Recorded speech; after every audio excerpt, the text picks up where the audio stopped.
ভালোবাসায় সিক্ত একাত্তর, প্রশংসিত খেলাযোগ।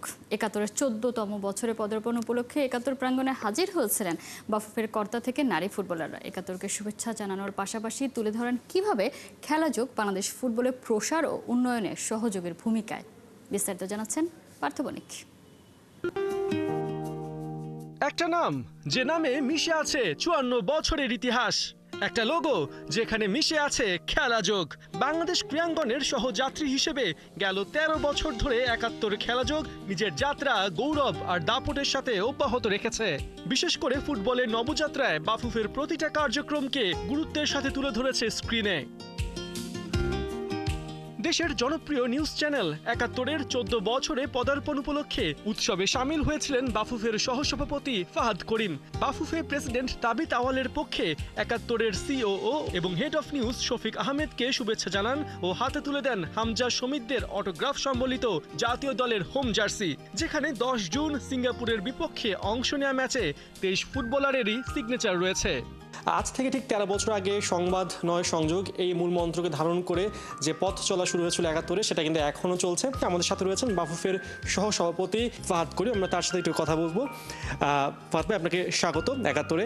এই যে আজকের মুহূর্তটা, আপনারা যখন আসলে যে ক্রান্তিকালের মধ্য দিয়ে বাফুফের দায়িত্ব নিয়েছেন, একাত্তরে সেই ক্রান্তিকালের মধ্য দিয়ে গিয়েছে, এই যে আমাদের পার্টনারশিপ একাত্তরের সাথে বাফুফের, এই পার্টনারশিপটা আমার মনে হয় যে কোনো স্পোর্টস ফেডারেশনে মিডিয়া হাউসের রোল অত্যন্ত গুরুত্বপূর্ণ। এবং আজকে আমরা যে ফুটবলের হাইপটা দেখতে পাচ্ছি, সেখানে নিঃসন্দেহে মিডিয়া রোলটি অনেক অনেক বেশি, সিংহভাগই বলবো আমি। আর among all the media houses আমি একাত্তর এবং খেলাযোগকে একটু বিশেষভাবে দেখতে চাই। আমি আপনাদের অ্যানিভার্সারি বলে না, আমি as a third person, normal person হিসেবে বলতে চাই যে আপনারা যেভাবে সবসময় স্পোর্টসটাকে প্রেজেন্ট করেন, সেটা সত্যি অত্যন্ত ভিন্ন, ভেরি ভেরি ডিফারেন্ট। আপনারা সাবস্টেন্সের উপর গুরুত্ব দেন, আপনারা স্ট্যাটিস্টিক্স নিয়ে কথা বলেন, আপনাদের অ্যানিমেশন চমৎকার হয়। সো সেটা নিঃসন্দেহে খুবই ভালো লাগে আমার। আর একটা কথা না বললেই হয়, যদি বা লাইভ বলতে হয়, যে অনেকে হয়তো নিউজের জন্য ওয়েট করে, বাট খেলাযোগ নিউজকে চেস করে। So I hats off to you and your team. এবং আমি আপনাদের কংগ্রাচুলেট জানাতে চাই। আমি মনে করি একাত্তরের যে সাফল্য, সেই সাফল্যের ভিতরে খেলাযোগের একটি অত্যন্ত গুরুত্বপূর্ণ রোল আছে। So all the best, always. Bafufe সহসভাপতি ফাহাদ করিমের পাশাপাশি এদিন উপস্থিত ছিলেন বাফুফের এক্সিকিউটিভ কমিটির সদস্যরাও। সবার কণ্ঠেই ছিল খেলাযোগের প্রতি প্রশংসা আর একাত্তরের প্রতি শুভকামনা। শুভ জন্মদিন একাত্তরটা। সেই সাথে খেলাযোগ বাংলাদেশে একটি প্রচলিত নাম। খেলাযোগ যেভাবে খেলা প্রচার করে থাকে, মানুষ সারাদিন বসে থাকে খেলাযোগের খবর কখন আসবে, সেই জন্য আমি খেলাযোগে শুভকামনা করছি। আপনারা যে খুঁটিনাটি যে বিষয়গুলো আমাদের তুলে ধরেন, এটা ইম্পর্টেন্ট একটা বিষয়। কারণ একাত্তর টিভির কে আমরা দেখি, ফলো করি, এবং বিশেষ করে বাংলাদেশের ক্রীড়া জগতে, ফুটবল জগতে যারা আছেন, তারা সবাই কিন্তু একাত্তর টিভির নিউজগুলোকে ফলো করে।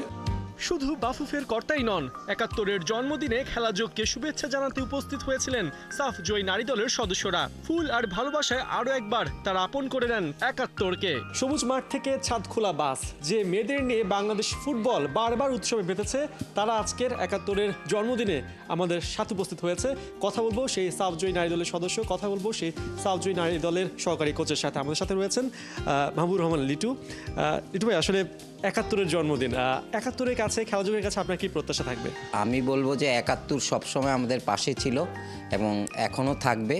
আর বিগত দিনে আপনারা যেভাবে আমাদেরকে সাপোর্ট করেছেন, সেভাবে আমাদের টিমকে সাপোর্ট করবেন, এটাই আমার প্রত্যাশা। আমাদের সাথে নারী দলের সদস্যরা রয়েছেন। আপনাদের সামনে পরবর্তীতে মিয়ানমার সফর রয়েছে, কি বলবেন আসলে, যে সেই সফরটা কি প্রত্যাশা কি আপনাদের, এবং বাংলাদেশের ফ্যানদের কি বার্তা দিতে চান? একাত্তরের সাথে লম্বা সময় ধরে আমরা কাজ করছি ফুটবল ফেডারেশনে, আপনাদের কীরকম ফিল হয় যখন একাত্তরের স্ক্রিনে আপনাদের নিউজগুলো উঠে আসে? অবশ্যই এটা ভালো লাগার বিষয়, কারণ আপনাদের মাধ্যমে, একাত্তরের মাধ্যমে আমরা প্রচারিত হই এবং মিডিয়া, সোশ্যাল মিডিয়ায় ছড়াছড়ি হয়। তারপরে নিজেদের তো অবশ্যই স্ক্রিনে দেখতে ভালোই লাগে অবশ্য, কারণ গ্রামে থাকতে তখন একসময় বলা হতো যে হচ্ছে গিয়ে ভাঙা টিভিতে দেখাবে বা এরকম কিছু। তো যখন সেটা মানুষ বাস্তবায়নে দেখে, তখন তো ভালো লাগার বিষয়। তো আশা করছি একাত্তর খেলাযোগ যেভাবে ছিল আমাদের পাশে, বাংলাদেশ ফুটবল ফেডারেশনের পাশে, ভবিষ্যতে আরও থাকবে।